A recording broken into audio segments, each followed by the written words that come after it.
tonight. We ran over a little bit in finance and personnel. Let's call the committee of the whole meeting for Tuesday, March 12th to order. Please call the roll. Alderman Strelchak? Here. Alderman Talaco? Alderman Meyer? Here. Alderman Hancher? Here. Alderman Bach? Here. Alderman Parrish? Here. Alderman Schneider? Here. Alderman Gebhardt? Here. Mayor Nurbin? Here, we're all here. First up is approval of the meeting minutes from February 13th. So moved. Second. Motion and a second. Any comments, corrections? Hearing and seeing none. All those in favor of approving the minutes, please say aye. Aye. Any opposed? And the minutes are approved. Next, our only discussion item, an overview and discussion regarding proposed updates to the floodplain maps for the Milwaukee River watershed and a model ordinance regulating activity within the city's floodplain limits.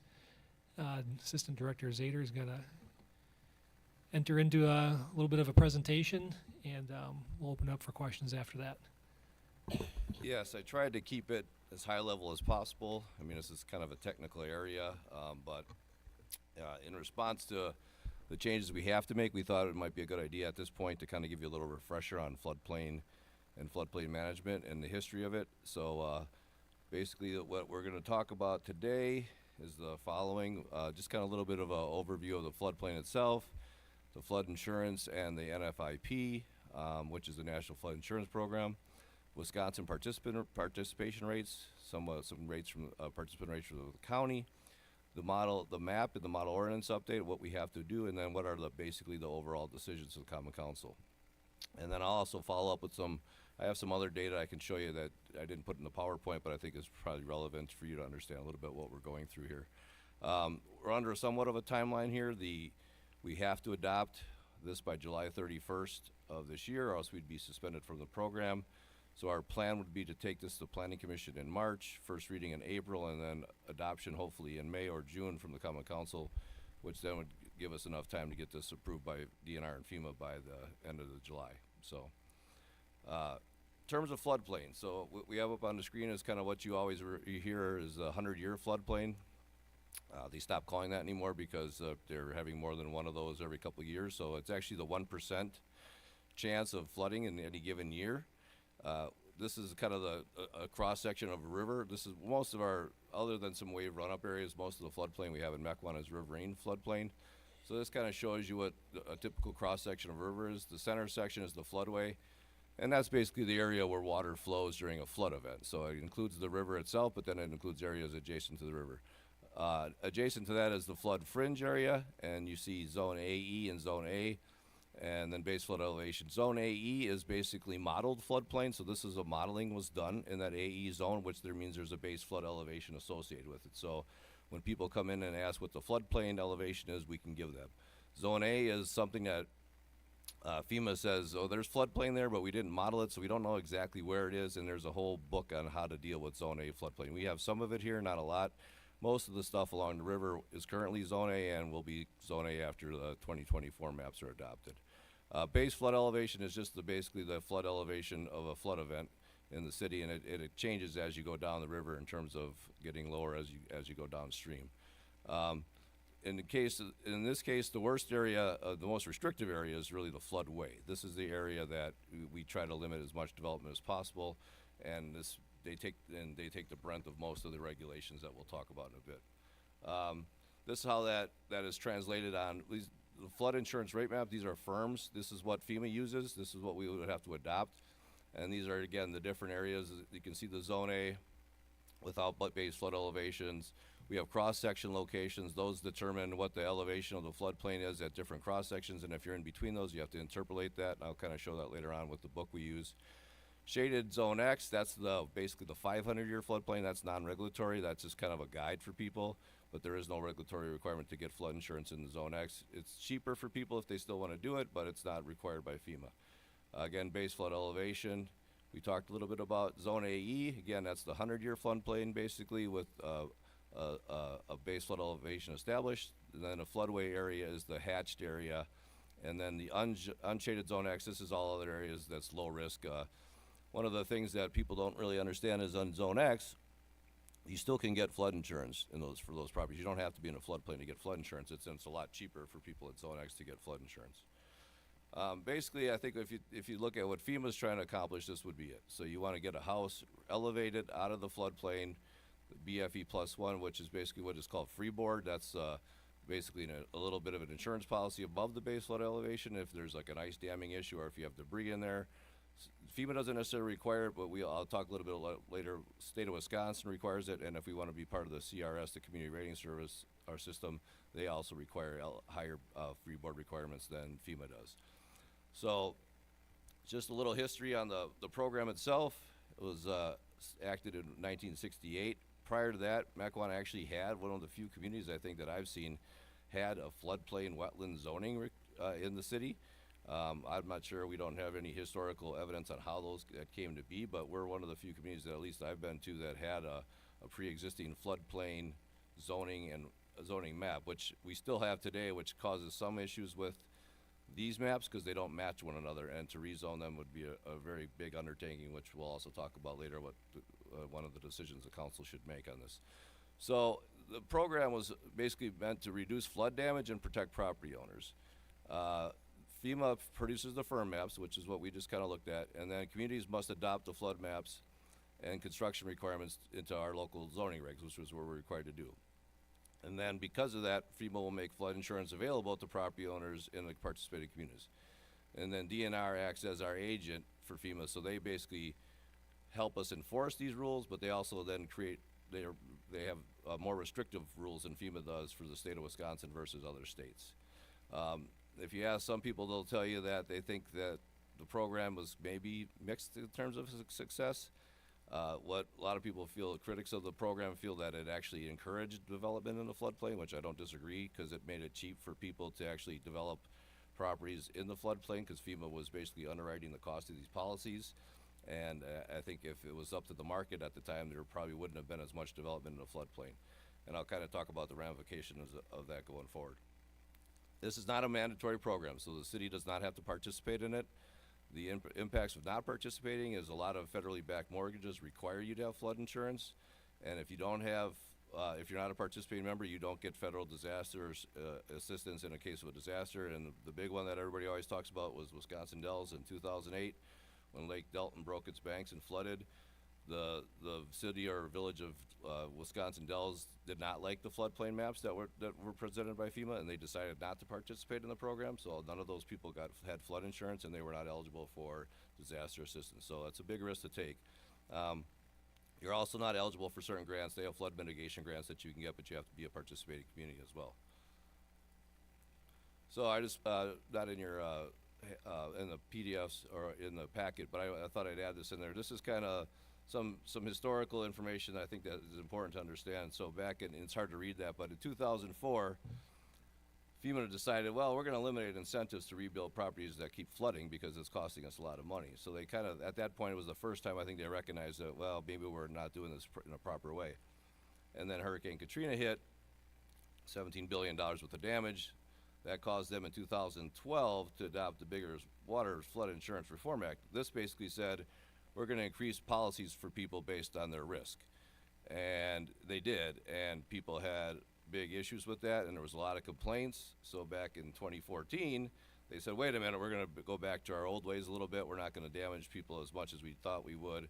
So we're going to have, we're going to kind of grandfather them out and phase it in over a certain year period. And then 2017, we had hurricanes that came in another $6 billion in damages, and now in 2018, they basically said, well, we got to look at this a little bit closer and try to figure it out, because the issue is Congress has to fund FEMA, and the taxpayers of the country are paying for some of the subsidies because the FEMA's not been covering it with just their policies that they're writing for floodplain insurance. So this is kind of how the process works. So you have FEMA on top, you have the DNR, and you have the city, and we're kind of in this together. Some things require FEMA's approval, some things require DNR's approval, some require our approval, some require all three approval. For example, so a letter of map amendment. This is if you are shown in the floodplain and you think you're not in the floodplain, you can hire a surveyor who can go out and survey your property, and he can determine whether you're in a floodplain or not. If you're not in a floodplain, you'll get issued a LOMA from FEMA. DNR has nothing to do with that. The city does not have anything to do with that. Now, if you're flooding and if you're filling in the floodplain, then the city of Mequon and the state and FEMA would get involved in that. So there's different requirements for different types of projects that you're doing in the floodplain. So this kind of somewhat adds confusion to the whole matter for a lot of the residents. The other issue here, I think there's a difference between what FEMA, their goal is versus the DNR's goal. I think FEMA's goal is to minimize their insurance risk and their losses. So they want people to elevate and get the houses and the structures out of the floodplain, and that helps them with insurance. DNR for the longest time has been in a position where they want those properties kind of gone out of the floodplain. They just don't want them there, and so they've regulated them in a way that they try to limit their useful lives over a certain time period, and we'll talk a little bit about that later. We really haven't established a policy on what we prefer to do. Now we have to make some choices coming forward that will kind of help us make that decision, and I'll get to that in a little bit.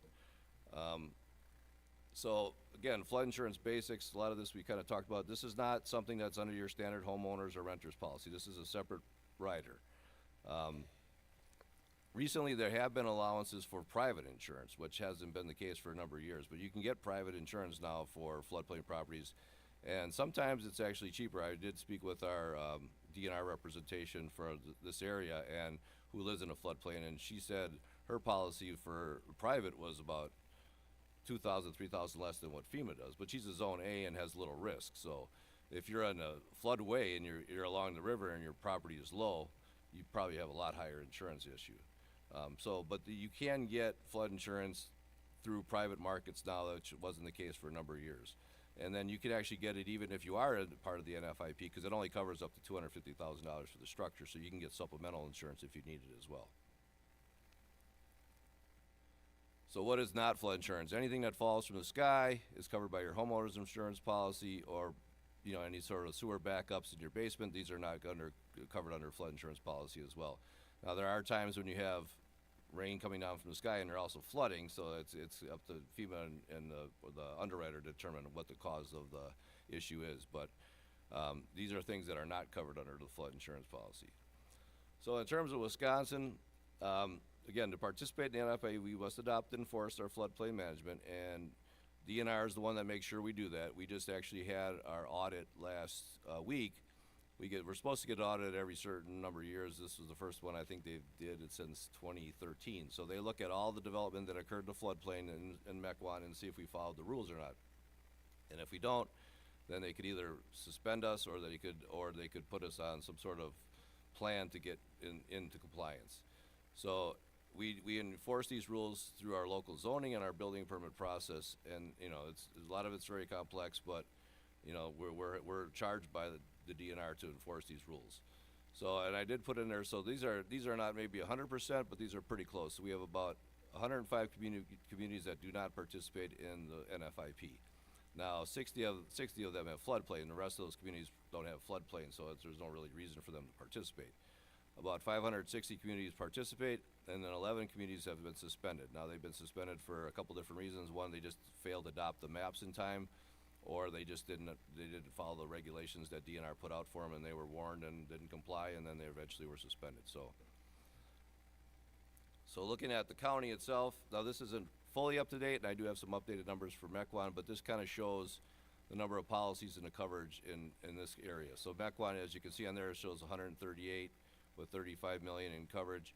I did talk to the DNR, and the latest numbers we have about 100 and I think 110 or 115 policies with about 29 million in coverage. So we are one of the higher ones in the county in terms of participation rates. The closest community I could find that did not participate in the area was I think it's Cottage Grove or Cedar Grove, whatever's north of Belgium is. I think it's Cedar Grove. I don't believe they're a participant in the program, and I think they have a little bit of floodplain, but not a ton over there. So, as far as what we have to look at adopting, we have 24 firm maps. These are floodplain maps, which I'll show you in a little bit. The last update we had was 2007. Prior to that was 1991. The change from 91 to 2007 was pretty dramatic because we had better technology, we had GIS, we had modeling, and so the maps were a lot better and the floodplain grew. This revision from 2007 is a little bit different. It's not as nearly as drastic as it was from 1991 to 2007. Model ordinance, we have to adopt the model ordinance that FEMA has because it's been since 2007 since we adopted their first version of the ordinance. We may modify it, but we cannot be less stringent than the ordinance. We can be more stringent if we choose to, but we cannot be less stringent. And they review our ordinance prior to adoption to make sure they're in compliance, and they'll either suggest changes or they won't approve it, and then we're still not eligible to be part of the program. One thing that is new basically for us to adopt, we have flood storage districts. This is a DNR requirement. Again, like I said before, DNR can be more restrictive than FEMA. So DNR is basically saying we have flood storage districts, which basically is an area that was modeled to show that the water is being held in those areas. And the biggest difference between them and other zones is that if you do fill in those areas, you have to provide compensatory storage. That's the biggest difference. Now, I'll show you on a map later on where those are. Most of them aren't a big issue because they're also parts of a wetland complex, but there is one area that it has a little bit of upland. The final issue is a Little Menominee study. Little Menominee Creek and River was not shown on our 2007 maps, and we were told within a couple years we would get those, and we haven't got them as of yet.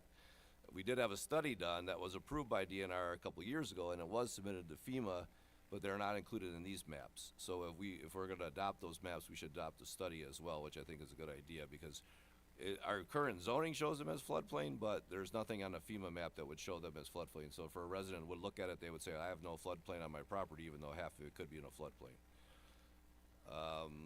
So this is kind of hard to see on the screen a little bit, but this is the impact of the map changes. So what I did was I overlaid the existing over the new. So anything in red that you see on there, that's an expansion of the floodplain, basically. The biggest areas I think that I've noticed are basically down in here off by River Barn Park. It expanded not only the floodplain itself, but the floodway expanded. And there's little pockets in these areas as well. So there's an expansion. It's not necessarily as dramatic as, again, it was in 2007. And then I flipped it around to show if there was any reduction. So anything in blue would be a reduction in floodplain. And there's not very much. There's a little bit of up in this area here, but not a ton. And then this area I was talking about a flood storage district. It's kind of hard to see, and I'll pull up the GIS in a little bit to kind of give you a better view of it. So there's a pocket here. This is kind of at Wasaki Road as you kind of get to the bottom of the creek. There's a big floodplain, wetland complex there. There's Trinity, a little bit north of Trinity Creek on the Ball Dip Court area, and then this is the area which is basically the Jansen property and a little area to the south. That's the one that was a little concerning because that flood storage district includes some land that's floodplain, but it's not necessarily wetland, and it actually has some upland to it. So I'm actually meeting probably next week with our local rep and the individual who did the modeling for this to kind of get a better understanding on why those areas are designated as flood storage districts, because we never had those before. Again, these require compensatory storage if you fill in those areas, and this is more restricted. FEMA doesn't recognize these as an entity. This is just DNR's requirement. So, impacts to the community. So what ordinance update? Flood designation expand in some areas. We just kind of showed that on the map. The other issue is existing LOMAs and LOMAR Fs are superseded. So this means basically LOMA is a letter of map amendment. That's again somebody that hires a surveyor, brings them out to their property. They do a survey, and based on elevation, they show they're out of the floodplain. FEMA approves it, and then they're out of the floodplain. A LOMAR F is a letter of map revision based on fill. These are people that actually filled their property around their house. So their house was high enough, but maybe the yard grade wasn't, so they filled their property. And so then they get what's called a LOMAR F, and that gets approved by FEMA as well. Now, the updated map supersedes these LOMAs and LOMAR Fs. So that means that if people had a LOMA or LOMAR F in the past, those aren't applicable anymore. So they'd have to reapply and get a new one done, or they're shown to be in or out of the floodplain based on changes to the model. One of the good things I think that came out of it is in the past, like I said, the DNR has stricter requirements for floodplains. They required base elevation plus 2 feet to be out of the floodplain, and a LOMA just requires you to be above base flood elevation. So for years there, people were getting LOMAs, and they thought they were out of the floodplain, and we said, well, not so fast. You're still in the state's floodplain area, so you still have to comply with all the rules that regarding floodplain. Now they've changed their state law changed a few years ago. Now it's been incorporated in the model ordinance. So now if you do have a LOMA, you're out of the floodplain in accordance with FEMA and DNR. So there's no other requirements that you have to abide by. Impacts to existing non-conforming buildings. This is probably our biggest issue because when we develop new subdivisions, we try to keep all the houses out of the floodplain totally. mostly flood fringe, but even in floodway, we would keep every house or building pad out of that area. In fact, we've required those to be part of an outlot versus being on an actual parcel, just so we wouldn't even run into these issues. But we do have a number of non-conforming buildings, especially floodway buildings along Shoreland and Island Drive. And the changes to the ordinance are some good and some bad. I mentioned it in the next slide, but I'll talk a little bit about it. One of the things that the state did was they adopted what's called Act 175. So this allows people that are in the floodplain to, if they meet certain conditions, to not have, and then one of the biggest conditions is elevating, they don't have to abide by the 50% rule. And the 50% rule is basically a rule that I think a lot of communities interpret differently. I don't even think it's written the correct way, but when I spoke with DNR, they're basically saying, so what that 50% rule is that if you are in one of these areas, 50% of your improvement value you can spend on structural improvements to that building over the life of that building. So if you have someone that puts an addition on and they have to elevate the addition, but they can only spend, say if you have a house that has the improvement value of $200,000, you can spend $100,000. Once you spend that money, you're done. And we've had cases where people have spent their full 50%, sold their house, and the next guy came in and says, I want to do a major remodel, and you're just like, sorry, you can't do that. So what Act 175 does, it basically says if you elevate and you meet all these other requirements, then you don't have to abide by that 50% rule anymore. This will help certain people. There was a house on Shoreland that elevated a number of years ago, and he hit his 50% number before he could actually finish because he had added a second story to the house without actually getting approval on it. So he had to keep that second story as cold storage. He wasn't allowed to finish it. We had to deed restrict the property. Now that person would probably be able to finish it off because he's no longer, if we adopt Act 175, he would be no longer bound by that 50% requirement.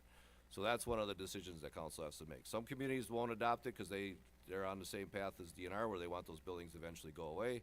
And some communities adopt it because I think the standpoint is we have these existing houses, we should let them improve them and improve their value to them as long as they elevate and they get out of the floodplain in terms of risk. So there's also a couple other things that are in the ordinance that were not in there before.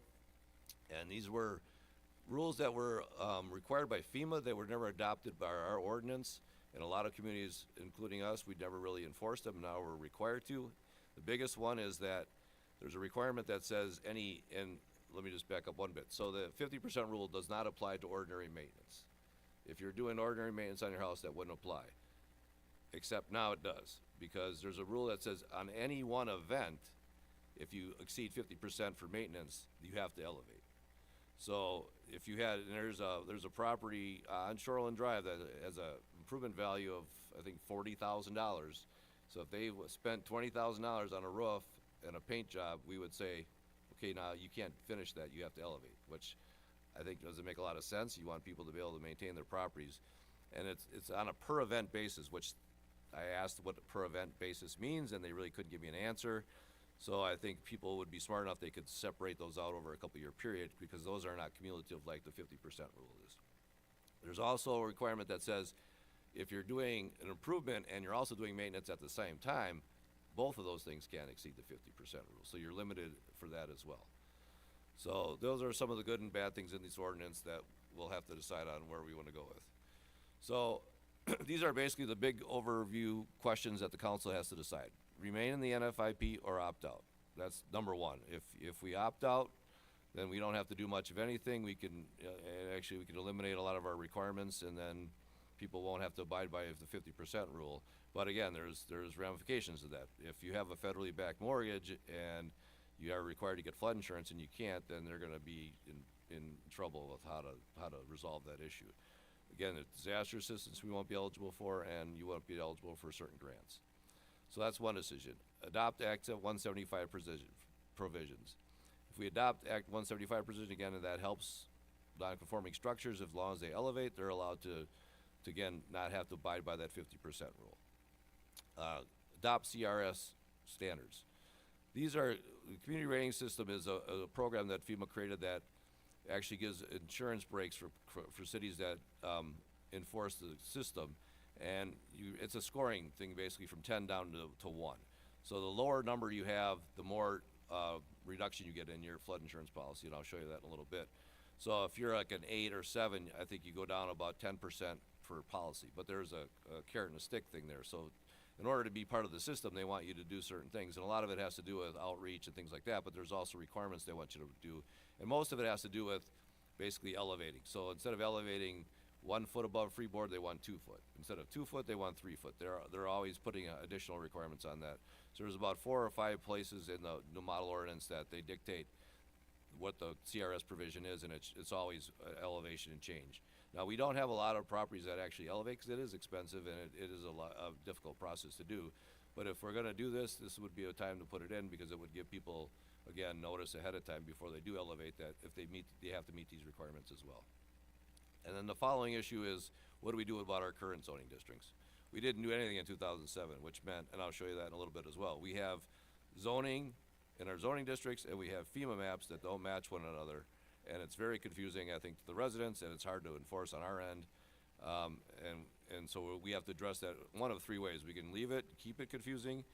We can match the FEMA maps with our zoning districts, which would be a very big undertaking, so we'd have to rezone probably 500 parcels. And then every time that map changes, we'd have to rezone parcels, or we would keep a base district similar to what's around them. Like if it's a residential zoning area, we would keep the residential zoning area and not have any floodplain in our current zoning districts, and then just rely on the FEMA maps for the overlay.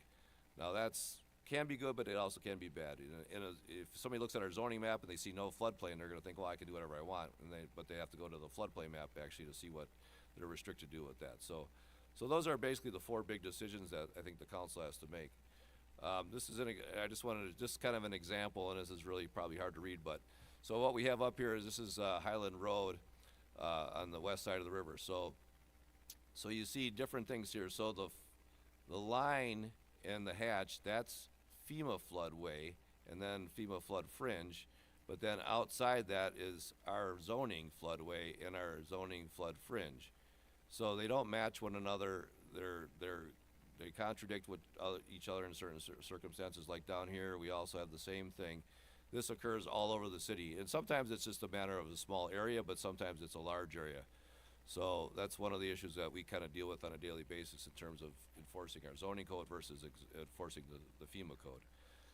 And then lastly, I just wanted to kind of show you where we are in the process. We are way over here at this point. We have 6 months to adopt this ordinance, and these become effective, like I said, July 31st. So this has been going on.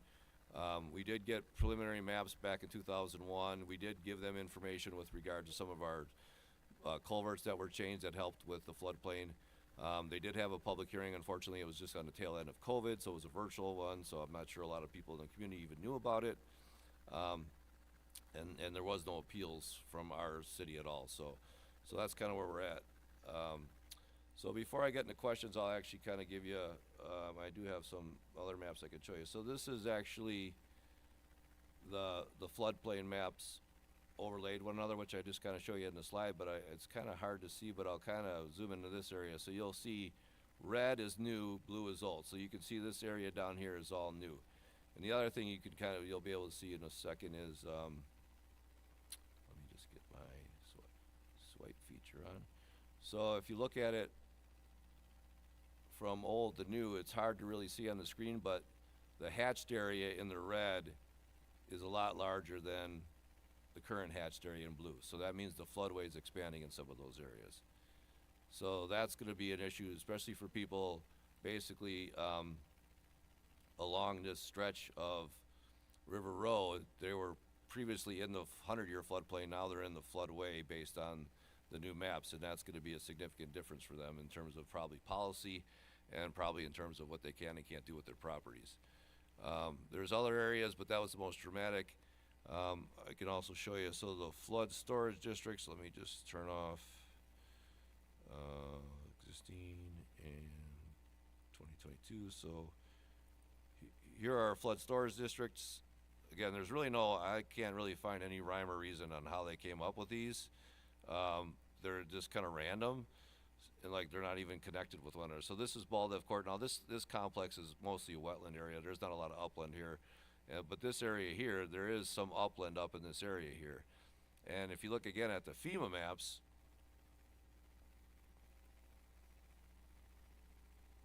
these are shown as basically zone AE, which is base flood elevation. So, and then there's floodway in the center, but you can see the line between them doesn't even match really. It does kind of match the flood storage district in this area, but not all areas. So these are 100-year floodplains.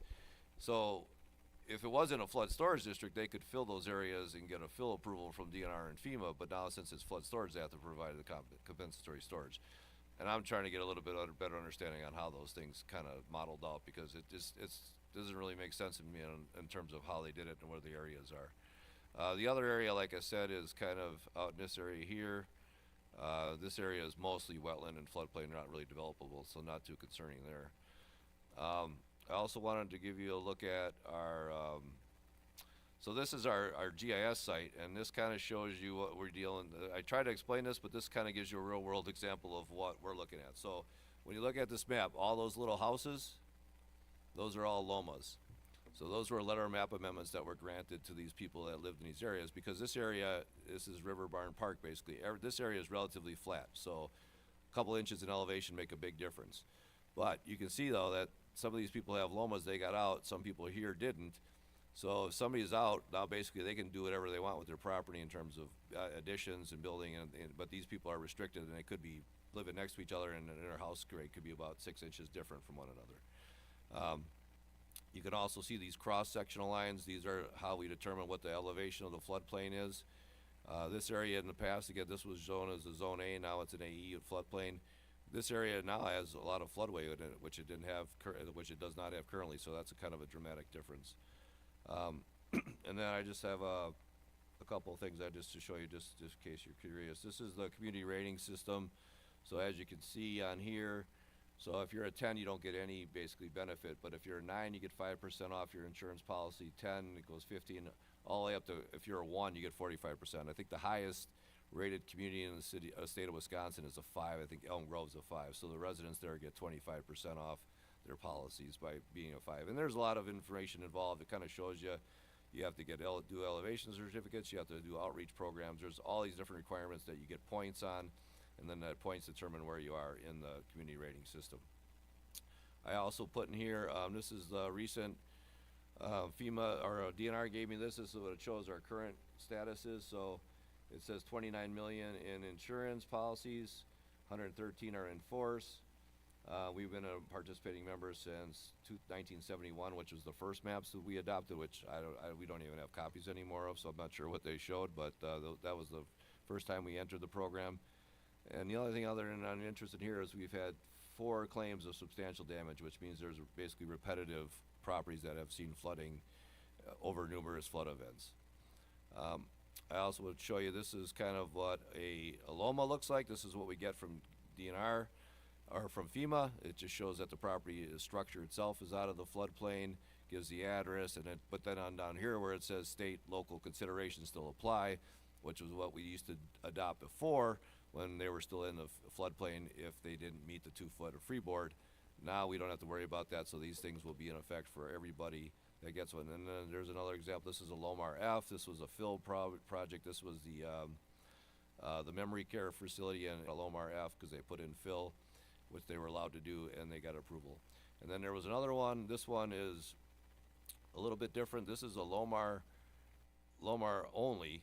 This was basically a property on Cedarburg Road. And I don't see if there's a map in here or not. This was a property on Cedarburg Road that didn't believe they were actually in the floodway. And so they actually hired an engineer to do a Lomar request that basically modeled that portion of the river all the way up to Mequon Road. So they did about a mile study, and they basically determined that they were not in the floodway for that portion of their property, and they got it into flood fringe, which then again gave them the ability to develop a little bit more of that property. So those are kind of the different documents that we see from FEMA. And then finally, so this is I was talking to you before about the cross-sectional requirements. So this is a part of the Milwaukee River. So if you have a cross-section here and a cross-section here, you actually have to interpolate these maps and figure out what the elevation is at that property. So it gets a little bit intense in terms of trying to figure out what the actual elevation is. Thankfully, a lot of the surveyors know what they're doing in this area, and they do a pretty good job in determining what the flood elevation is for those properties. So that's basically a kind of a primer. So if there's any questions, I'm sure you all figured it out and got everything down. But if you have any questions, I'm here to answer. Jack, you've got an excellent second career opportunity in being an auctioneer. So that was a lot. Let's just open it up for questions, and then we'll have to come away with some sort of general direction on those four main questions, and so staff can start progressing. There's a little bit of runway here to catch up with this, but we gotta make sure we do something by Well, we are actually 31st of preparing- July. Well, we're preparing the floodplain ordinance for Planning Commission, which is next Monday, and I have to have it done by Thursday of this week. So depending on what your decisions are, I will modify that floodplain ordinance accordingly. Unless you decide you don't want to opt in, then I don't have to do anything. So Well, that's true. And there's another option we just discussed informally this morning where if we make changes to the floodplain model ordinance, DNR has to approve them. That might take some time. We could choose to adopt them and come back after the fact once we're in, and then be less time pressured to do so. yes, we could adopt it as is or whatever minor modifications, but if you want to look at certain parts of the ordinance later on after July, we can always try to change them. But again, DNR would have to approve those at a later date. So this isn't just a one-time shot, we're done. We can always decide to argue some of these points later on, but we have to make a decision on these by July 31st, else we'd be suspended from the program. Alderman Bach. I'll kick it off. Yeah, you could do a whole course on this. It's There are like, but courses. it's a good executive summary.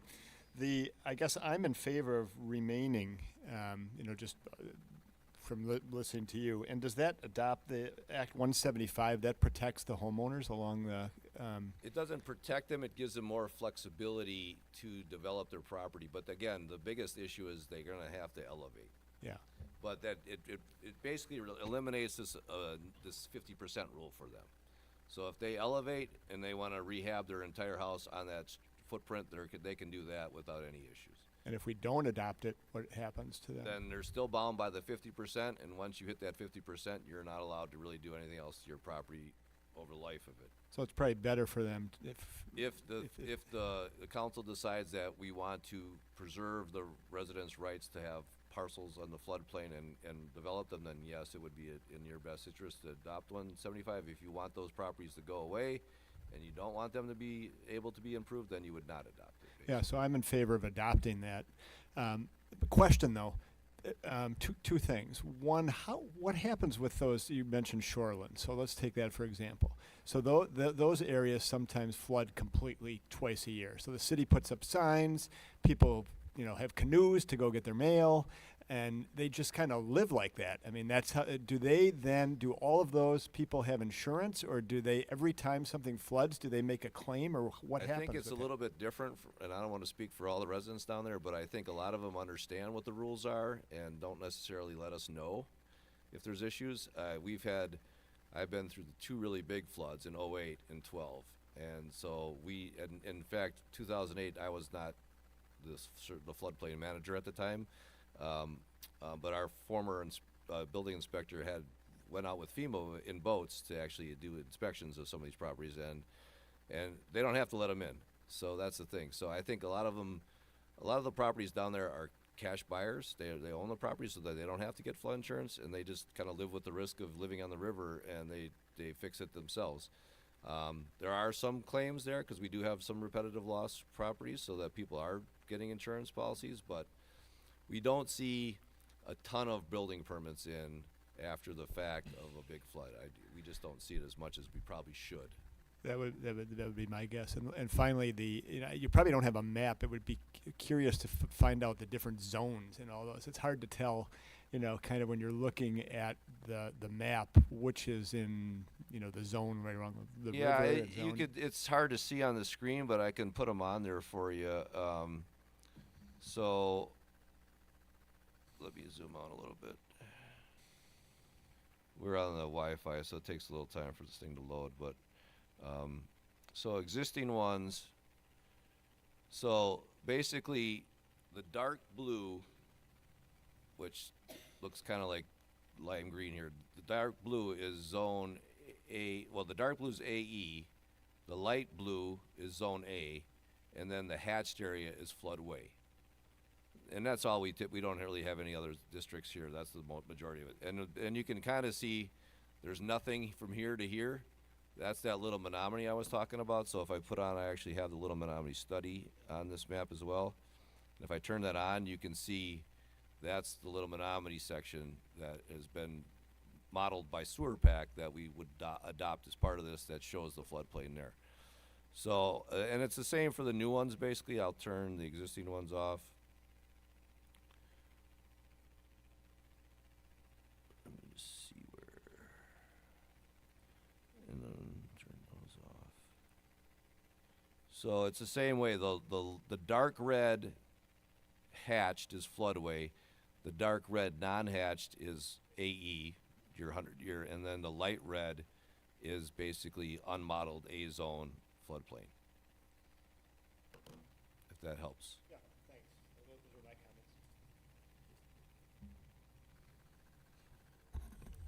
comments. Alderman Strelchak. Well, this is going to stir up things a little bit, I'm sure. Hey, we had a very technical discussion, and I'm going to just really kind of simplify my wants for this. You know, we've got the majority of the homes that are needing insurance along the river are just that, they're residences. They're not just, you know, extra parcels looking to be developed. So whatever we can do to stand behind those residents, their ability to live there, their ability to do reasonable improvements, and their ability to, you know, maintain the value of their homes, I'm going to be in support of. So, you know, starting out, you know, my goal would be to remain in the NFIP for sure, because my understanding based on what you just described is they can't get flood insurance. They can't get federally backed flood insurance. They could Right. get potentially something from the private market, but it could be a lot more costly in certain areas. And in certain areas, they might not even underwrite because they're too risky. Right. So So my worry is, you know, knowing how Shoreland has been over the years and knowing how, you know, I grew up in District 5, so I'm glad Alderman Bach spoke first. You know, I rode my bike over in the floodwaters, and it wasn't illegal back then, but I'm sure it's illegal now. And, you know, we went, and my friends were the ones canoeing down to the mailbox. They canoed to the bus stop and things like that. So we do have areas that, you know, although it's frequent and they work with it, you know, there's going to be a case where they need help. So, you know, let's make sure that we do the right thing as a community and we support those residents in their home and their abilities to live there. I had a quick question based on value, because everything's based on 50% of value or whatever, a little bit of value. What is the benchmark for that value? Is that assessed value? Is that well, what you think the value is? You know, the market's gone up, so. it's actually equalized value. So we take our assessment value and then we equalize it, and we determine that's the value of the improvements only. Now, again, to be somewhat more flexible, if somebody would get an appraisal done just on and it's not on land value, so it's just improvements. But if somebody would get an appraisal done, we would take that as well. But it's equalized value of the assessment. So the improvement value of the assessment equalized. Now, a lot of times that's still not probably near what it's worth, but again, that's why we'd accept an appraisal. And then if they do an improvement and the value of the house goes up, Well, this does that start kind of, we get a little creep for them, that's or the debate what? where I think almost every community does it a little differently on how they interpret it. Some communities will say, okay, if you do 20% in 2000, you have 30% left, and you can use 30% of the new value. Now, but if somebody used up all 50% in 2000, they have nothing left. But some communities will say, well, if you used all 50% up in 2000 at 200,000, and now it's worth 500,000, you have some money left. I've asked DNR to put it in writing numerous times on what their legal opinion is of this, and from what they've told me, it's 50% at the time of the project. But the way the ordinance reads, it says 50% of the current equalized value. So current, that doesn't really explain anything to me. So I've asked her, even when we met the other day for our audit, I said, can you please get a legal opinion on this 50% rule? Because it's been misinterpreted, I think, by a lot of communities and enforced in different ways by different communities.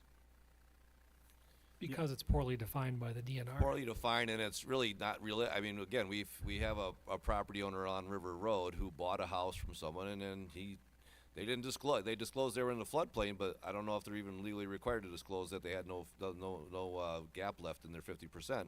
And that's when he came and said, I want to put an addition on. Obviously, he wasn't happy that he couldn't do it, but he was going to sue the previous owner. I said, I don't know if you have a claim or not against him, because I don't know if he has to disclose that. But if we were using a different methodology, there may be some more money available, because the value of that house went up after the improvements that the original owner did. So, And then we've got spotty areas where people have gotten them approved in the same neighborhood where they would be written in for life. I forgot what the acronym was for that again. well, a LOMA basically. Loma, so, yeah. Is so- there, what can we do as a community to appeal to kind of get those neighborhoods approved for, it's just so weird that like you could have 1, 2, and then none, and then another, and there's no real justification for the ability of these residents to be able to do things. Unfortunately, it's all, like for the map I'm showing this area here, it's all based on the elevation of that house and the surrounding area. So if one house was built 6 inches higher than the other one, one's in, one's out. I mean, there's really not much we can do now. Again, they could elevate the house, but that gets really costly. There are ways to get mitigation grants to pay for that elevation through the city, but the paperwork is a nightmare on it. But it can be done. The one thing I didn't address before is that the elevation of the house itself does not count towards the 50%. They want people to, FEMA especially wants people to elevate, so it eliminates their risk. But elevating is not just the only thing you have to do. You have to basically make that basement uninhabitable. You have to have breakaway windows on both sides that will take flood water in. You can't have any mechanicals down there. You can't have any living space down there. So it's not just elevating, it's actually creating a pass-through for the water to go through, and there's no other equipment down there that can get damaged in a flood event that you can claim an insurance policy for. So, but unfortunately, that's just the way it works. It's all based on elevation in terms of the AE zone. It's all based on a flood elevation that modeled. Now again, obviously in 2007 when this was done, the modeling didn't work very well because you have people all over the place getting lomas. So the modeling was either off, and I think the reason it was off because, again, this area here is so flat that it's 6 inches in grade difference makes a big difference on a lot of these areas. And there's relatively poor drainage through here because it's all coming through underneath the railroad tracks and getting to the river. But again, there's nothing we can really do on it except elevate or fill. Like some of these areas you see where the circles around them, the house was okay, but the surrounding area wasn't. So they actually had to fill, and they basically created a little island. And those are common all over the place here as well. Then what is the elevation? Like you need to raise the elevation. What does that mean? Just raising it up, doing everything that you just described? Is that what that is? The first floor elevation has to be, for FEMA's requirements, has to be at base flood elevation. So like in this example here, you have a cross-section line right here. So we would look up that cross-section line, and then in that FIS study I showed you will tell you what the cross-section line elevation is. And so this house right here just has to be above that number. If they're above that number, then they're out. But if the guy next to him, if he's not above that number and he wants to get out, he has to raise them 2 feet to get out. So it's a different standard because DNR requires 2 feet of freeboard versus FEMA, which doesn't require any freeboard to get out. So that's where I think it gets a little dicey for people. You know, if you're a lower house and you have to elevate, you have to go. And the thing is, though, with elevation, it's a costly procedure, but going up another 2 feet doesn't add a ton to the cost. If you're going to do it, you're going to do it, and you might even be smart just to elevate as much as you possibly can, just to protect yourself and your home as best as possible. So situational question, referring back to Shoreland in specific. Let's say we have a flood event. Let's say that house gets damaged and they require more than the 50% just to rehab the home to make it inhabitable at this point. What happens? The question in both situations. First question is, how did it get damaged? Because there's different requirements for a flood and a non-flood. This is another thing that's relatively new. If your house happens to get hit by lightning and you're in the floodplain, you can rebuild on the existing foundation. If it's damaged by a flood and you chose not to elevate and you're not part of Act 175, then you have to remove the house. You can't rebuild. So again, there could be a circumstance, along this stretch here, where one person elevated and then the next person, or one person house was destroyed by a flood, and then a year later, somebody got struck by lightning, and the guy with the struck by lightning could rebuild, but the guy that damaged it in the flood cannot rebuild if it exceeds 50%. So these are rules. And that's with or without Act 175? Act 175 allows you more if you elevate, yes? Act 75, once you elevate, you don't have to, you're not bound by the 50% rule anymore. So, but if And, you're, and if they can't afford to elevate at that point? Like, again, these are all real questions that are gonna come from yeah, people, this is right? stuff we deal with every Yeah. day with people in this area. And it's, again, these aren't our rules, and I try to let people know that. We're just the enforcer of these rules. But if you have houses that are next to each other and neither one of them elevated, then, and if there was a flood and it damaged over 50%, they're considered substantially damaged, they'd have to be eliminated and removed. Now, if you didn't, if the flood didn't damage the property and then it was struck by lightning the next year and it burnt down, they actually could rebuild. And this is, again, pressure, I think, from the state with these non-conforming uses where they wanted people to have the protection and ability to rebuild, but they couldn't go too far with it because they didn't want to upset FEMA. So if it's a flood event, it's treated differently than a non-flood event. Which begs the question, is that natural or not? It does say natural in there, but does that mean if somebody's house happens to burn down because they were out doing something and we don't know what the cause of it is, does that mean it could be rebuilt? These are just, again, these are zoning questions that come up more frequently than you would think in terms of these properties along the river. Yeah, my goal with any legislation here is to provide the most opportunity for the residents to, live and enjoy their home and be Yeah. able to sell it in the future. I think that's the level of discussion we should probably try to keep it at, because there's how many, we've spent an hour this morning and a couple hours on the previous Tuesday. There's all these rabbit holes you can dive down, but from a policy standpoint, we're a little bit constrained. I think we got to make some big decisions, like pretty easy. You want to be in the flood insurance program or not? Yes, no. If yes, do you want to pick up Act 175 to help preserve as much property owner rights as possible? I guess I would say yes. Others could have different opinions. And then we have to make a decision on the CRS. Maybe it's not worth the hassle to save some money. It sounds like there's some work for staff to Well, administer that. We would And then we have to decide if we want to, over time, align our zoning better with the maps and not have this disagreement Yeah, in that our decision zoning doesn't maps actually- versus the floodplain maps. Final one doesn't necessarily have to be made as part of the, Correct. we should make it and decide what we want to do, but let me just clarify on the CRS requirements. The CRS, you can adopt those provisions that'll help you build points if you want to be part of this rating system or not. The rating system adoption is a separate procedure than this. But if you want to be part of it and you want to make sure you get some points, this is a way to get points. So it's two separate things. So if we decide at one point in a year or 2 years that we want to be part of the community rating system, we can do that. And then if we adopted their standards, we'll get additional points, which means that people's flood insurance policy rates will go down. So we just, at this point, we just need to know if we want to be adding these provisions in case we do adopt the CRS in the future. That makes sense. Sure. Before we get too far, we did get one comment card. Mike, would you like to speak, or you just want me to ask your question? The question is, would the footprint of the house remain the same if they were to rebuild? Unless you can do I'm it. assuming that's the question, correct? That's the nature of the question. So, for years, we interpreted it no because it's a non-conforming use, but now FEMA's or DNR is basically saying there's a potential to have the footprint expand, but they'd have to do an H&H study, which is a hydraulic and hydrologic study to show that there's no impact to the floodwater flowage. So they could potentially do that, but there's a cost associated with having one of those done. They're not cheap either. But we would allow an expansion. The other problem with that is, though, that none of our zoning districts or the FEMA maps dictate setbacks in the floodplain. So, our flood fringe is an overlay zone, so we have a base zoning that has setbacks. But all of our floodway zoning, there's no setback requirement. So if we're going to allow these additions to take place, we're going to have to put some sort of setback requirement. Because right now, if you're in the floodway and you could get an H&H study approved, you could technically build right up to your property line. Front, side, back, whatever, doesn't matter, because we don't have any setbacks in our floodway zoning. So that's something we would have to incorporate as well.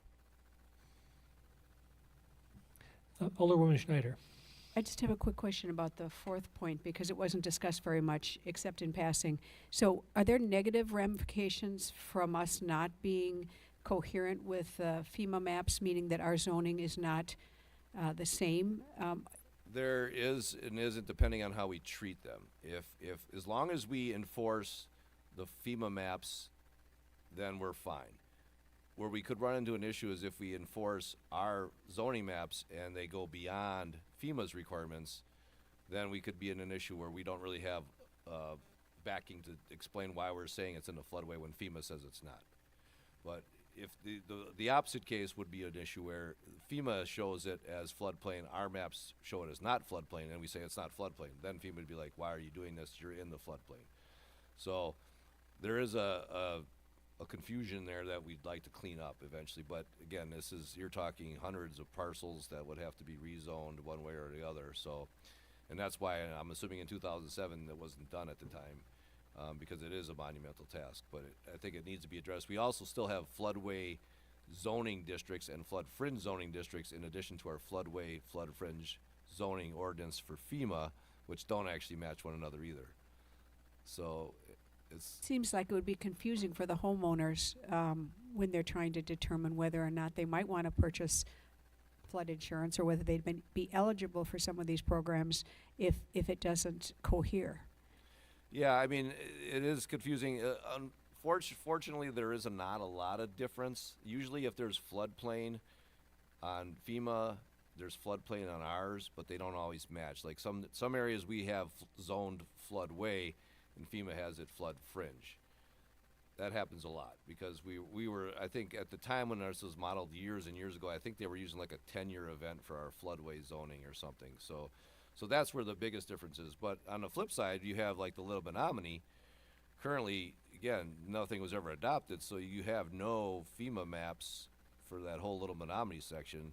So this is where it's good to have our zoning, because if anybody wanted, now a lot of that's wetland, you probably wouldn't be able to do anything, but you can see on the FEMA maps I'm showing you, it basically stops right here, even though this whole swath is floodplain. Yeah, as far as FEMA is concerned, it doesn't exist because it's not in their map, but Yeah. it does exist. It does exist, yes. Alderman Parrish.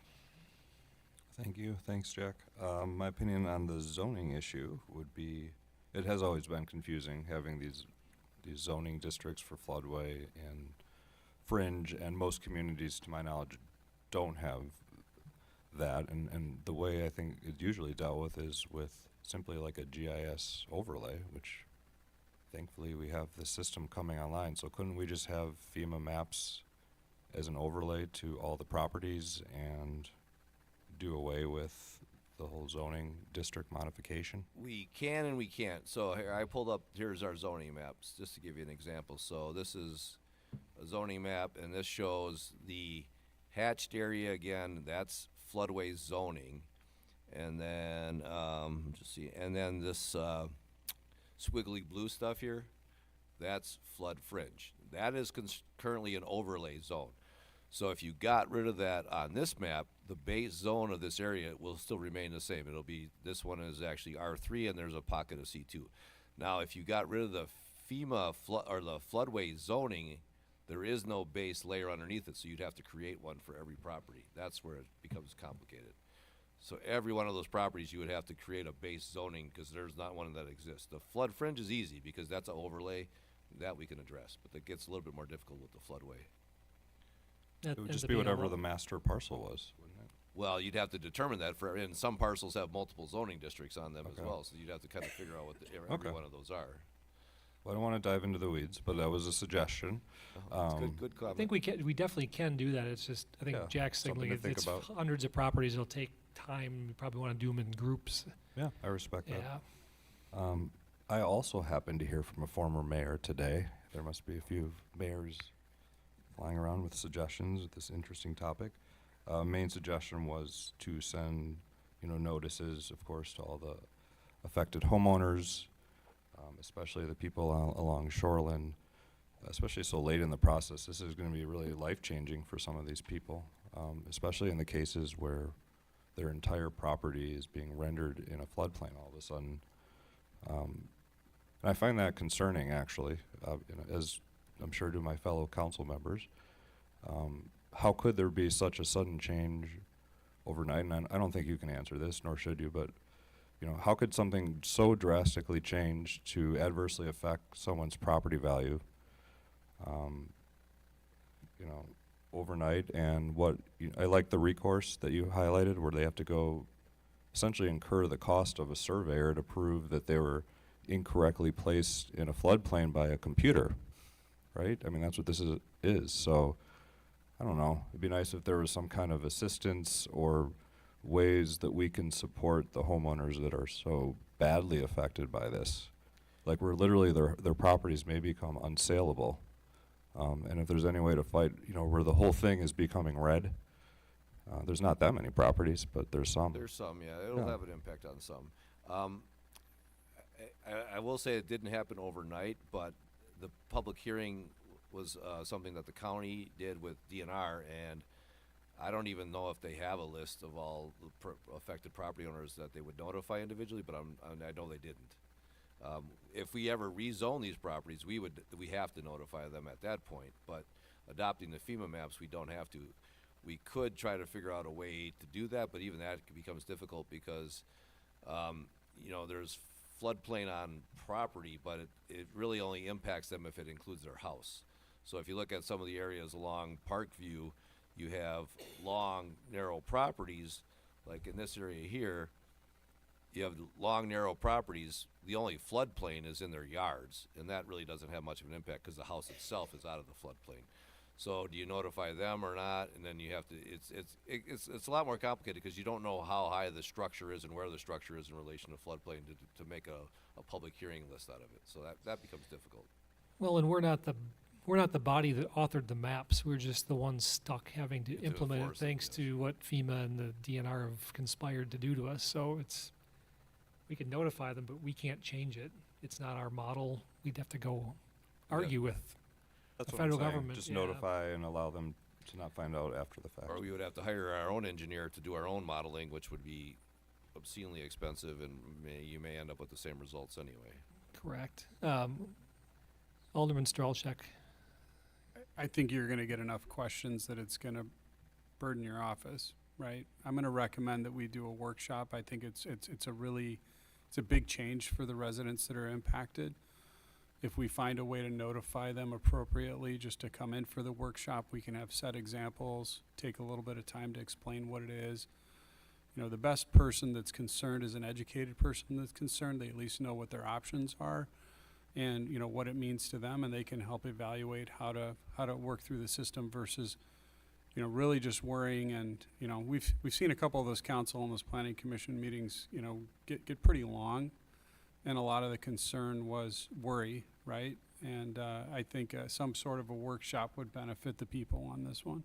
Yeah, the hard part again will be just determining who to notify and how to notify them. I mean, I can tell you from '07, there were people that weren't aware of it and didn't become aware of it until they either did something on their property 2 or 3 years later, or they had to renew their insurance policy, and then, or they refi. A lot of times, it would happen in '07 when people refied their mortgage. And they had a new lender, and the lender said, wait a minute, you're in the floodplain. And he's like, what are you talking about? I've never been in it before. And that's when they found out. And sometimes that are 2 or 3 years after we adopted these maps. Right. So, I think my recommendation is cards where we can, and notification maybe in our preferred publication, and we do what we can to, if we provide a workshop with reasonable notification for everyone that we can think of, we've done our due diligence. If we use that as an excuse to not have the event, I think we've done a disservice to the community. So whether we adopt them or not, they're still in the FEMA map. Isn't the lending agency still going to identify that? well, we've been called by lending agencies to ask us. Well, first they call FEMA and they say, are they in the floodplain? And FEMA says, talk to your local rep, because they don't, even though it's their map, they won't make that decision. They have them call me, and then I gotta say yes or no. And then sometimes you have, these maps weren't really Well, meant to be 6 inches of error. There's error involved. So some lending agencies, if you're anywhere near the floodplain, they'll say, prove me you're not.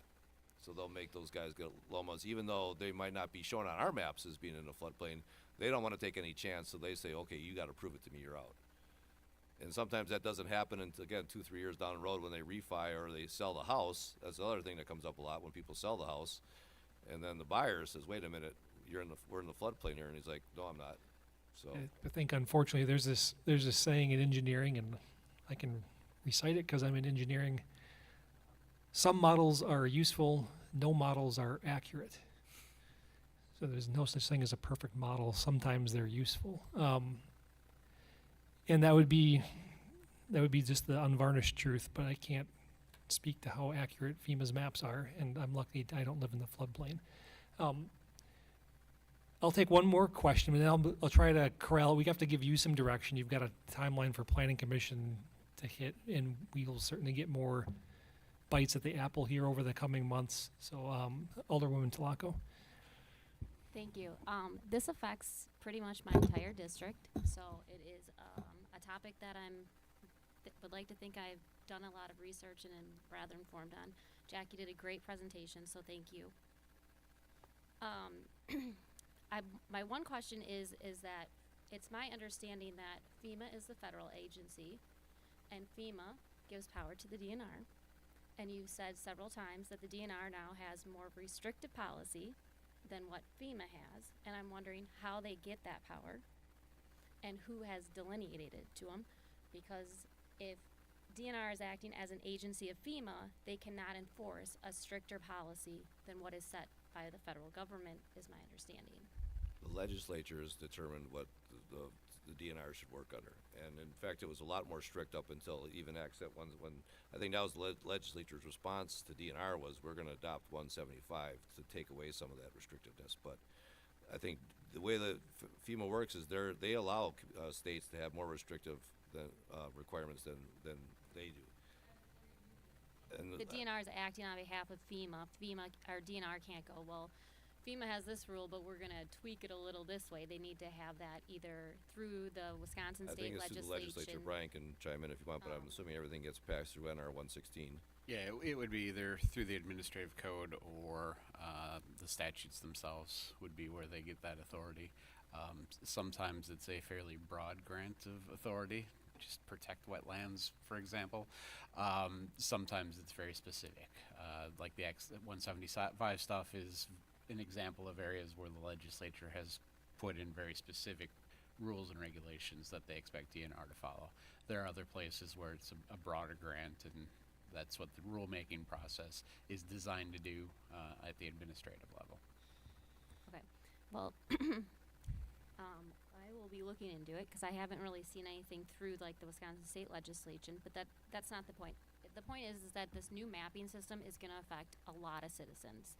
It changes somebody's mortgage substantially, and we're not talking $1,000 more a year. It's upwards of $3,000, $4,000, $5,000 to now insure their home and their mortgage. It prevents them from being able to, their home is most Americans work for, so they can't update it, they can't do improvements. Like I don't take this decision lightly.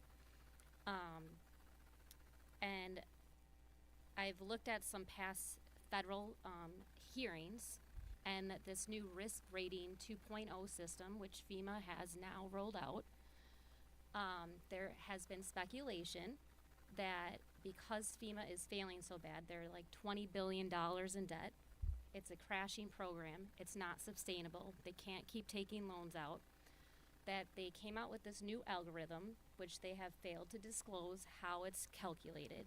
And now we're seeing, for Mequon as an example, but this is in Louisiana, this is in all sorts of all the states, is these like huge land grabs almost. And I just cannot feel good at the end of the day passing maps that I don't really know how they were created. I'm supposed to just trust a program. And living in Mequon my entire life and seeing the flooding that has happened, but also being able to talk to generations of people that have lived in Mequon where historically we haven't seen some of these areas, makes me very concerned and calls the question. Now, I went on to FEMA, and the 5 houses that were built on Fieldwood, they were lifted up on fill, and the new map shows that that 5th house now is in the floodway. I'm like, so we passed development on the river, it was checked, it was cleared, it wasn't there, and now this map that I pulled up this was off of the website, it's not maybe the same, shows that half of that house could potentially be in the floodway. Now, if you actually physically look at the elevation, you would think that's kind of a far fetch. The other concern that I have is that you're talking about like raising your house in base flood elevation levels. Fantastic. I think that's a great alternative to try and get some of these homes out and give them some more of their freedom. But at the same time, the base flood elevation in this area, they're raising by 12 inches, by a foot. So how do you comply with this? You raise your house, a new map comes out, now they're like, oh, gotta raise it another foot. So like, how are we gonna deal with that with our citizens in their best interest? You know, my goal is residents first. I wanna see them improve their houses. I want them to be pulling those permits so that we're coming in and inspecting them. I wanna be able to have the city reap the benefits of this increased value in these homes as well. So like, my objective is, how do we do all this? And I know that's a little bit more than your couple questions here, but the standards of the 1960s aren't the current standards of today. The viewpoint and the way that people want to go about things have changed, and our goal needs to be making the best decision for whether it's one house or I think it's closer to like 20 new homes that will be in this floodway, to make sure that these maps are correct. So I'm in favor of seeing what it would cost to engineer some of this.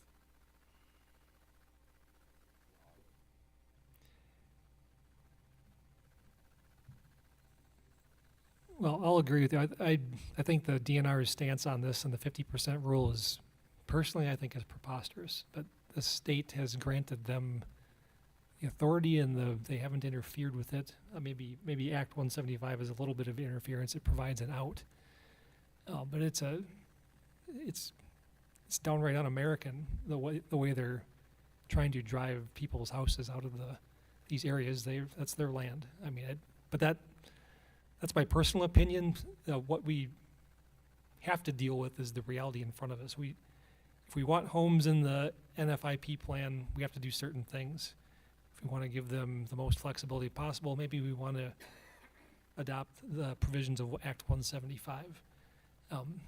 That's what we have to get through tonight, at least to give staff some general direction on how to proceed in the coming months.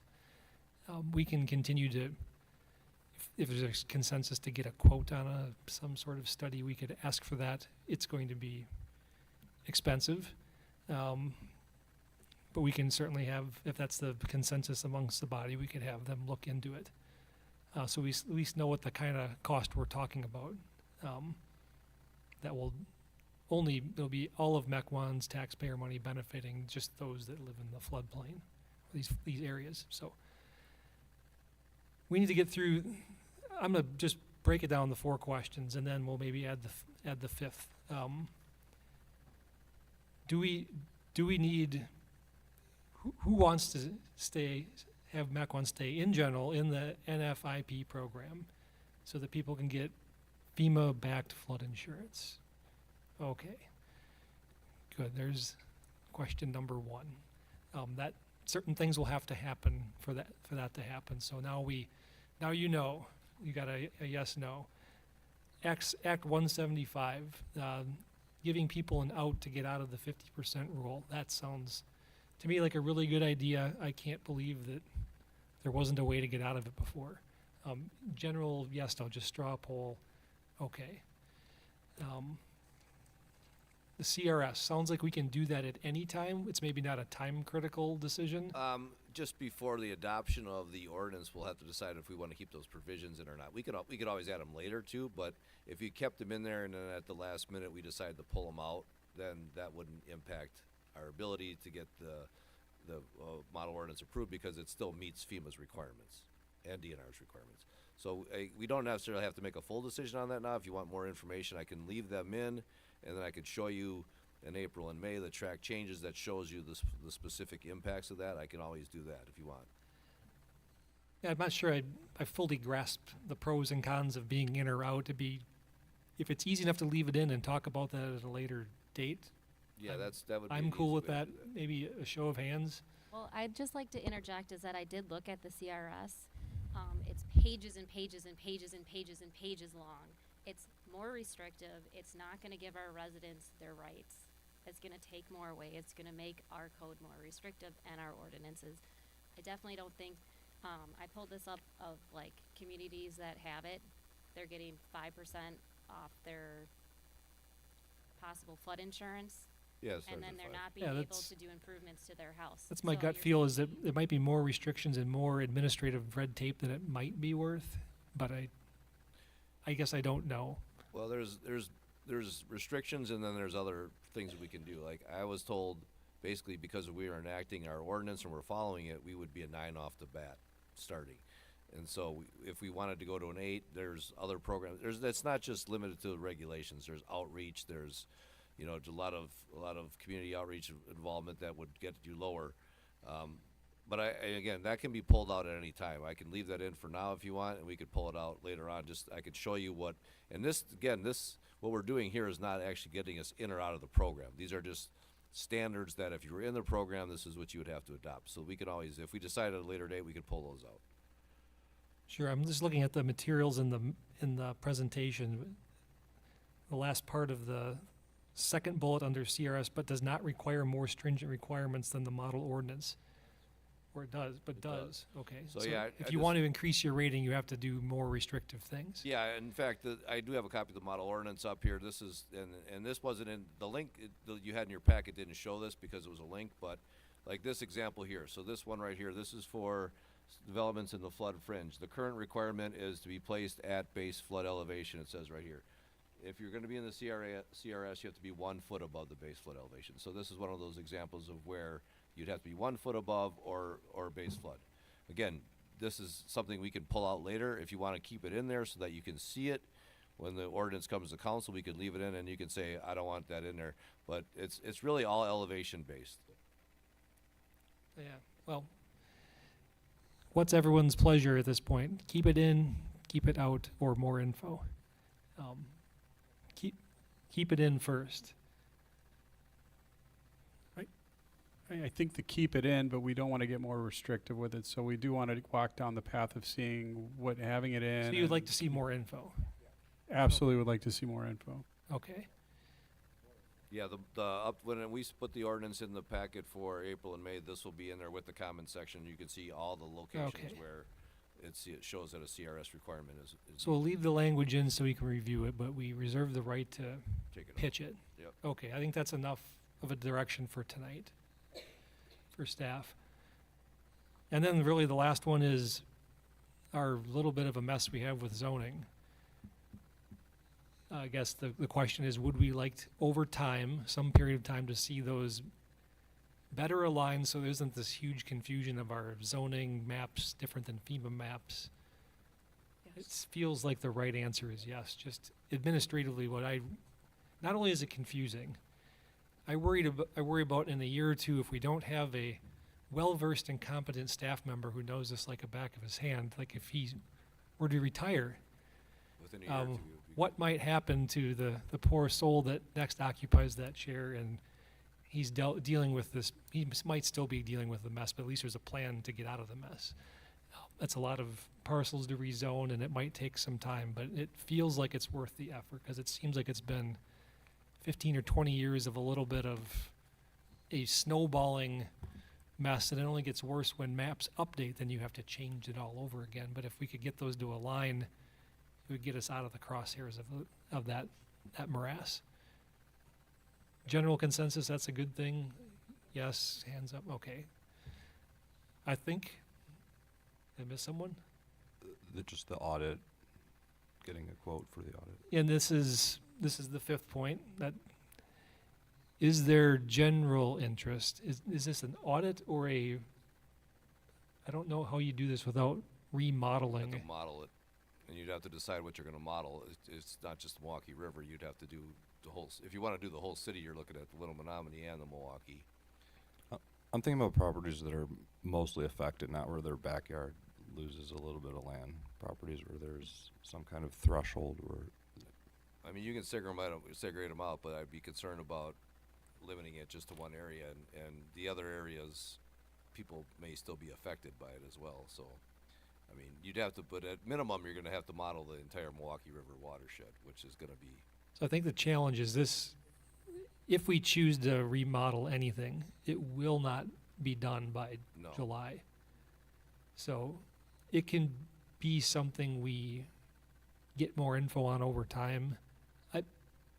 I'm open to it. I mean, there's some desire here to do it. We don't know how much it'll cost, but it will never be done in time for July. No. There's no RFP, there's no quotes. You Then once lay you, out that process, we might be looking at awarding it in July. even if you do it and you have it done, it has to be approved by DNR and FEMA too. That's to true, is even once we do it, we have to Submit that to submit them, it to and they have DNR review it, and that's gonna take FEMA months. and convince them that our study is more accurate than their study. I think it's just like due diligence on our part, and maybe it's not gonna be done in time for this stuff, but I think having that information physically done in the city is doing our due diligence. It's something that maybe we could factor into our city budget over a few years, if it's gonna be, but that's gonna give us a better, view of our land as well. I mean, I could reach out just to get a ballpark estimate, just to let you know where it potentially could come in, and then maybe that might sway you one way or another. I mean, if it's 100,000 versus 400,000, that may have different impact on different people's votes. So let's get the ballpark estimate. Then we know, it's easy to say you want something when you don't know what the cost is. But let's get, if you know some contacts who can give you a ballparkish estimate, let's get that data. Okay. And we can include it in next month's packet. All right. I think we made it through this. Does anyone else have any parting comments? We'll be talking about this a fair amount over the next 2-3 months, so. You need anything more, Jack? No, I'm good. All right. I think let's call it good on that one. Yeah, do we have a motion to adjourn? So moved. Second. Motion and a second. All in favor, please say aye. Aye. Any opposed? We are adjourned. And we will, without haste, move right into the Common Council meeting. We can we'll call it the order. Stand for the pledge, please.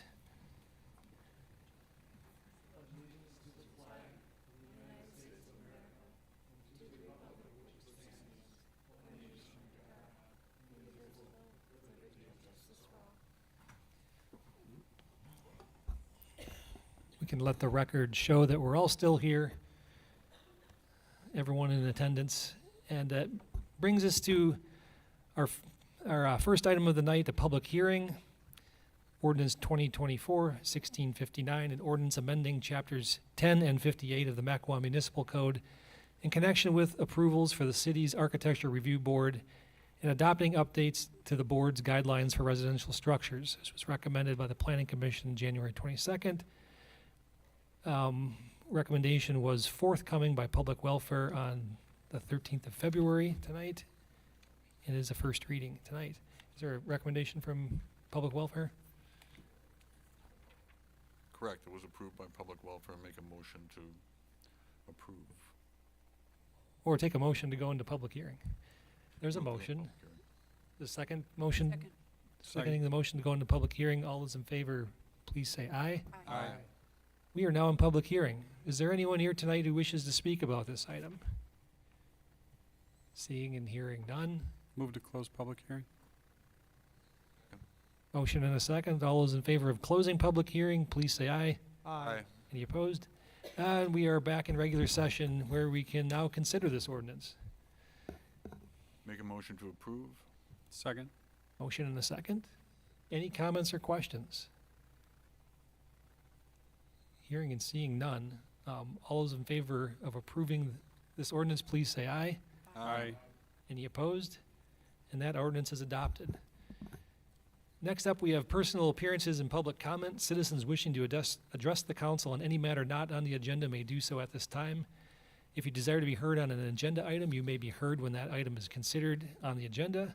Speak into the microphone at the podium. Time limit is 5 minutes. Is there anyone here who wishes to speak on any item not on the agenda? Seeing none, we'll move on to public officials reports. I'll keep it simple. I don't have anything to add. other than executing this meeting agenda. City Administrator? Thank you, Mayor, members of the council. Just a couple of quick announcements as we get back on track with our agendas here this evening. Starting in February, the city began accepting credit card payments at all 3 of our main facilities, which includes City Hall, the Department of Public Works combined facility, and our Public Safety building on Buntrock Avenue.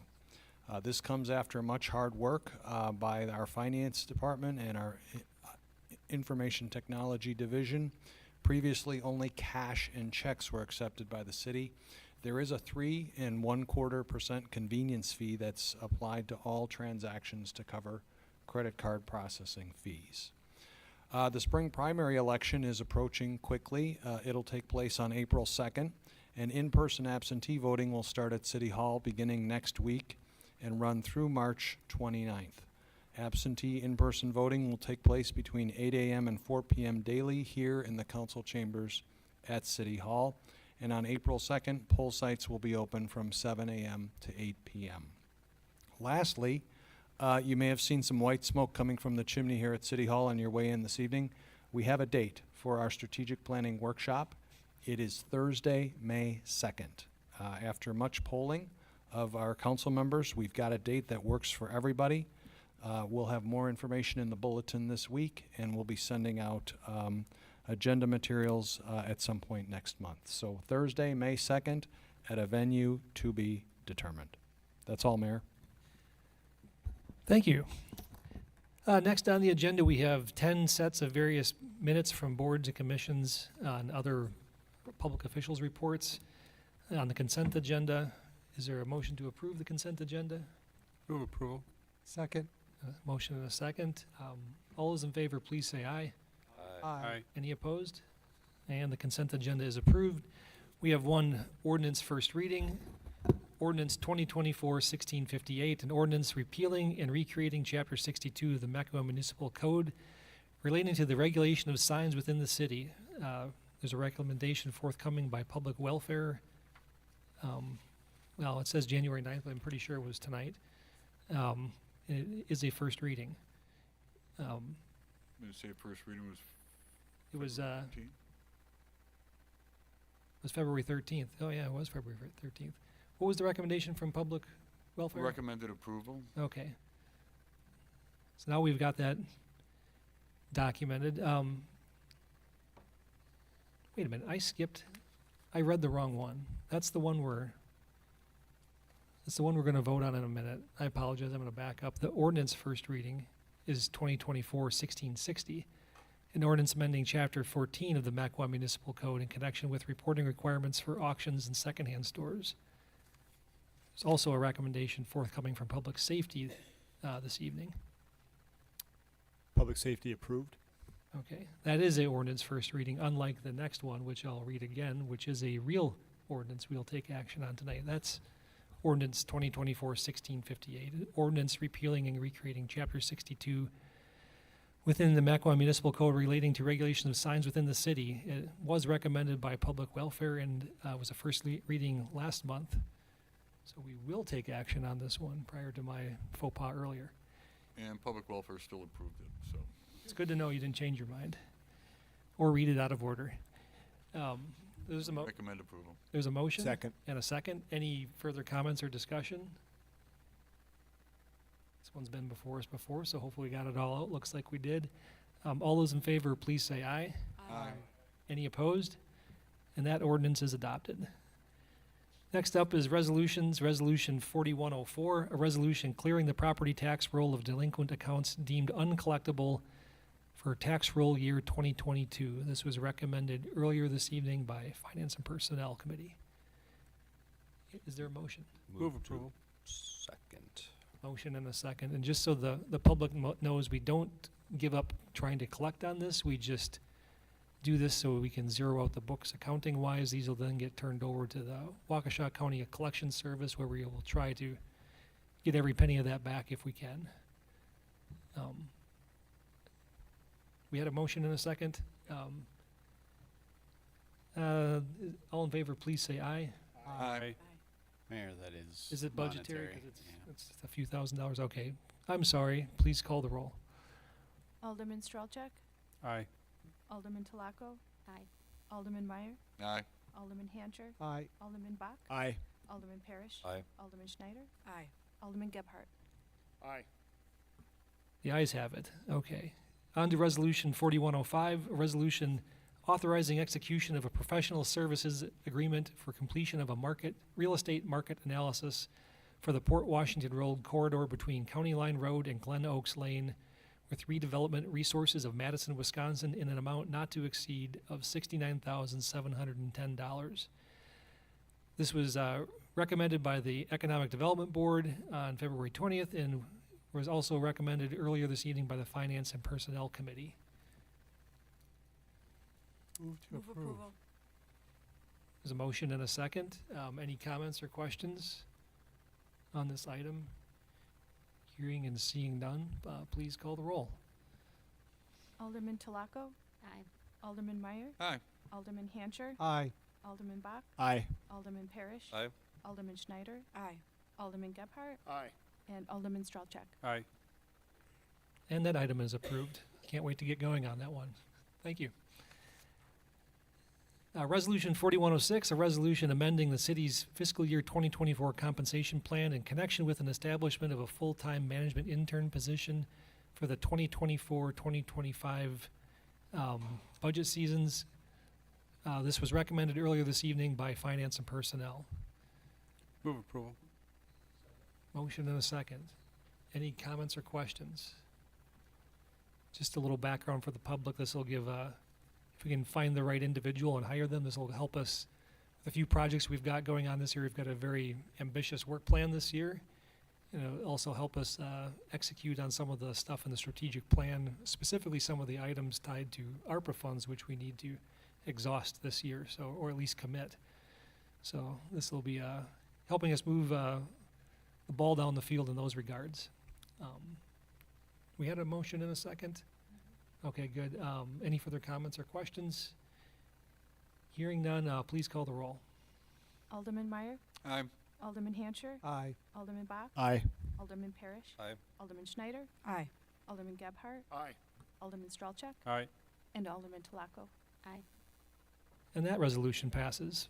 Next, we have Resolution 4107, a resolution approving an award of the 2024 road improvement contract to Payne and Dolan of Jackson, Wisconsin in the amount of $1,260,000.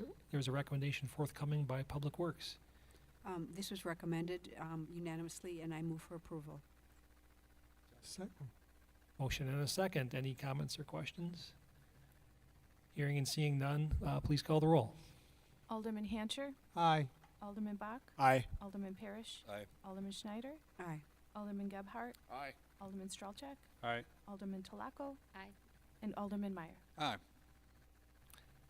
The ayes have it again. Next up is the companion resolution to that, Resolution 4108, resolution awarding the 2024 crack sealing contract to Farner Asphalt Sealers of Waunakee, Wisconsin in the amount not to exceed of $252,000. There's also a recommendation forthcoming from Public Works tonight. Also recommended, and I move approval. Second. Motion and a second. Any comments or questions on that item? Hearing and seeing none, please call the roll. Alderman Bach, Aye. Alderman Parrish, Aye. Alderman Schneider, Aye. Alderman Gebhardt, Aye. Alderman Strelchak, Aye. Alderman Talaco, Aye. Alderman Meyer, Aye. and Alderman Hancher. Aye. And that is approved as well. We have no unspecified or specified unfinished business from prior meetings. We have no specified new business. We do have one potential closed session item, the purchase of 210 West Ranch Road. The Common Council may convene into closed session pursuant to Wisconsin Statute 19.85 Prin 1 Prin E for the purpose of deliberating or negotiating the purchasing of public properties, the investment of public funds, or conducting other specified public business whenever competitive or bargaining reasons require a closed session, and then may reconvene into open session to take such action as deemed appropriate. Is there a motion to go into closed session? So moved. Second. Motion and a second. Please call the roll. Alderman Parrish, Aye. Alderman Schneider, Aye. Alderman Gebhardt, Aye. Alderman Strelchak, Aye. Alderman Talaco, Aye. Alderman Meyer. Alderman Hancher. Aye. Alderman Bach. Aye.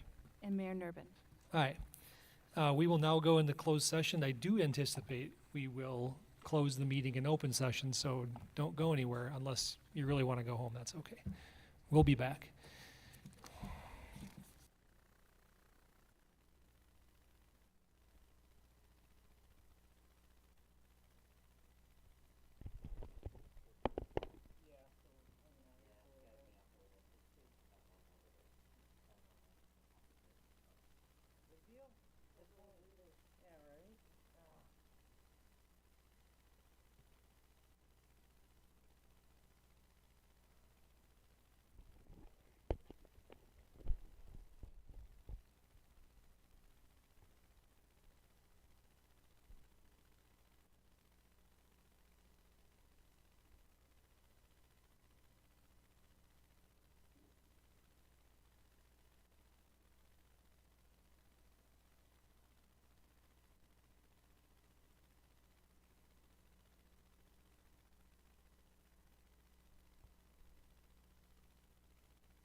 Never actually come back from a closed session. Is there, we need a motion to go back into regular sessions? We're looking for a motion to go back into normal session. So moved.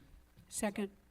Motion and a second. Do we need a roll call vote for this too or no? Okay. All those in favor, please say aye. Aye. Any opposed? All right, we're back in regular session, so we're back to take action on what we are in closed session for. So looking for a motion to approve Resolution 4109, which is a resolution to purchase 210 West Ranch Road.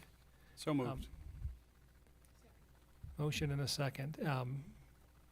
Any more conversation on the outside? I'm not sure we need any. But we do need a motion and a second and a roll call vote. So if we have that motion second, please call the roll.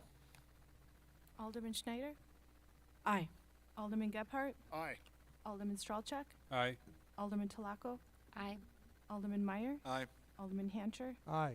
Alderman Bach? Aye. And Alderman Parrish. Ayes have it.